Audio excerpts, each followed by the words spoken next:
Hi friends, welcome back to my channel. It's Megan and today I'm sharing the mid-year freak out book tag with you all. There are 15 questions in this tag. I'm gonna skip one of them and you'll see why when I get to that question, but otherwise I'm excited to share my halfway through the year reactions of books with you.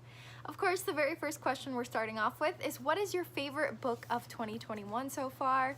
And for me, that is hands down An Ember in the Ashes by Sabaa Tahir. This was a phenomenal read. I ended up reading this for Stories Enneagram book type recommendation video. I'll link that down below if you're interested in watching it. Essentially, Story asked several of the booktubers to read a book based on their Enneagram type.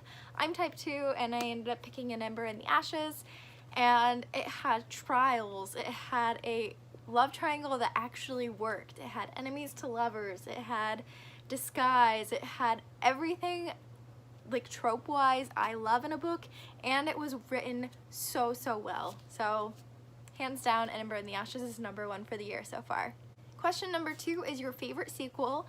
I'm gonna be honest, I haven't read many sequels this year. I really need to be better about that, but I would say out of the ones I have read, my favorite was Daughter of the Siren Queen. I actually liked this one more than the first book in the series, and that's saying something because I really loved these books, and yeah, it's probably one of my favorite sequels I've ever read. I feel like it ended really satisfyingly and it was just fantastic. Next is a new release you need to read, and I've talked about this in so many videos. I cannot believe I haven't read it yet. That's In Deeper Waters by F.T. Lukens. This is pitched as The Gentleman's Guide to Vice and Virtue meets Pirates of the Caribbean, and oh my gosh, like, pirate trope, as you all know, is a trope that will nail me right in the gut no matter what, and look at this cover. How could you not want to read it? Question number 4 is the release you are most anticipating for the second half of the year, and I'm sure you guys already know what this answer is going to be. That is Wings of Shadow. I'm currently filming this on Wednesday, July 6th, just waiting for my physical copy to arrive. It releases next Tuesday. I'm ecstatic. Wings of Shadow is the 3rd and final book of the Crown of Feathers trilogy.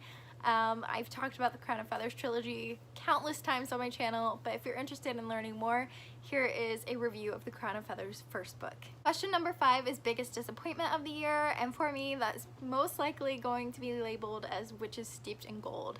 If you don't know, Witches Steeped in Gold was the first book for the book club that I am co-host of with my local independent bookstore, and it was just not for me. It felt very shallow. Like, none of the characters were really fleshed out, and there was too many plot points trying to happen at once to really even have a full plot, and it just didn't work for me personally.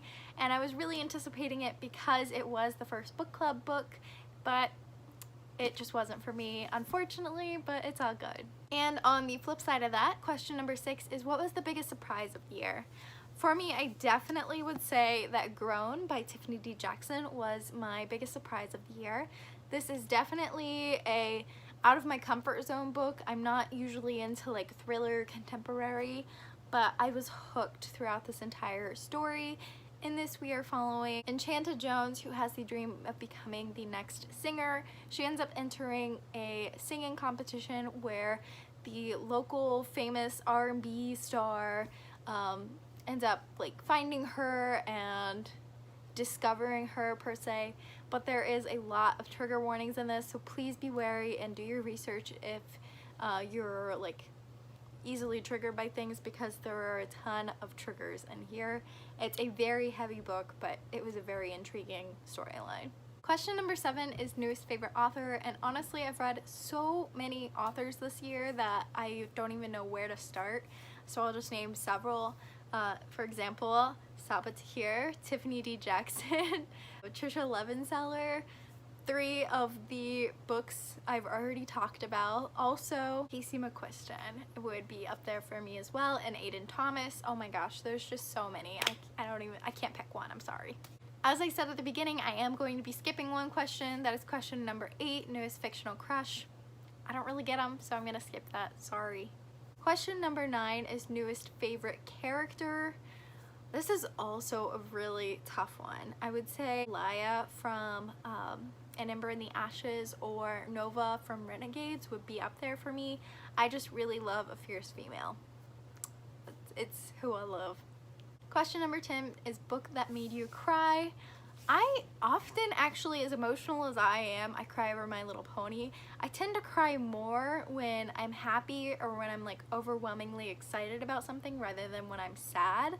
So I'm taking this as a like, this book was so good it made me cry because I was so happy it was so good. And for me, that was Legend Born by Tracy Deonn. It's a Black Girl Magic King Arthur retelling, and it took so many twists and turns I wasn't expecting.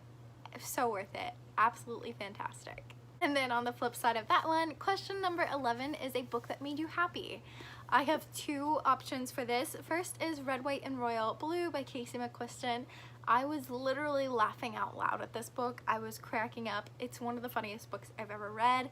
It tells the story of Henry, who is the Prince of Wales, and Alex, who is the son of the first woman president, and it's an enemies to lovers story. So funny, so good, made me so happy. Alternatively, this one just made me feel all mushy gushy. Oh, now that I say that, I have another one I want to add. Oh gosh, okay, so I'll talk about this one first. There's Well Met by Jen DeLuca. I was just really happy about this one because I related to the main character Emily so heavily on so many different topics, and just seeing her figure things out made me happy.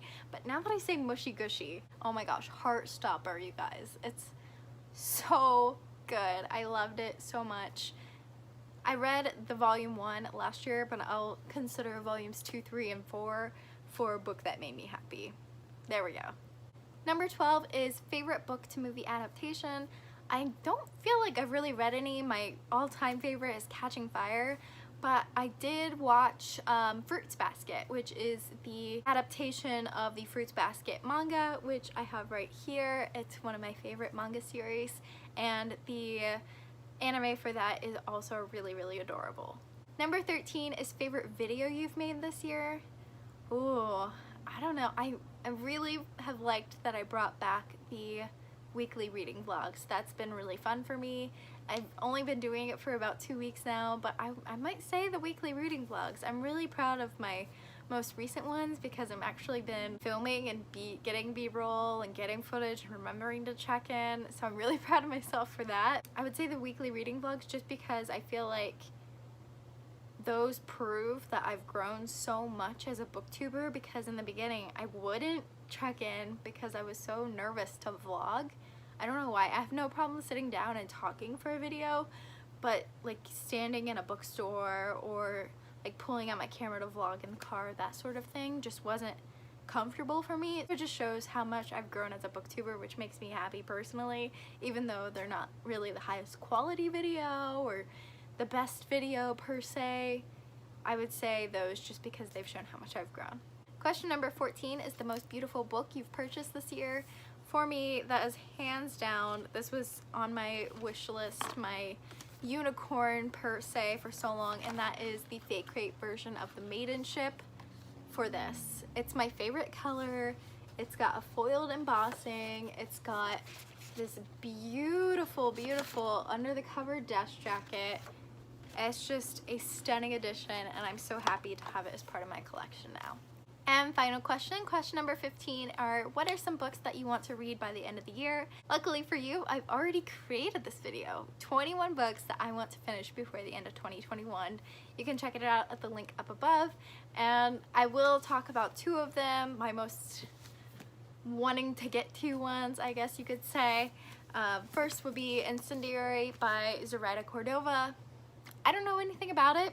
I just look at the cover and think that it'll be a 5-star. Same with We Hunt the Flame. Almost all of my friends have read and adored this book.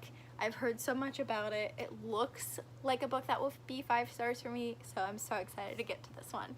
Honorary mention, just because it's right here and I'm looking at it, to the rest of the Promised Neverland manga series, because favorite manga series of all time, even though I'm only halfway through it right now. So I'll say another 10 books I need to read by the end of the year are volumes 11 through 20 of The Promised Neverland. But that's my mid-year freakout tag. I hope you guys enjoyed. Let me know your answers to these questions down below, or if we have any of the same answers, and I'll check in with you in my next video. Bye everyone!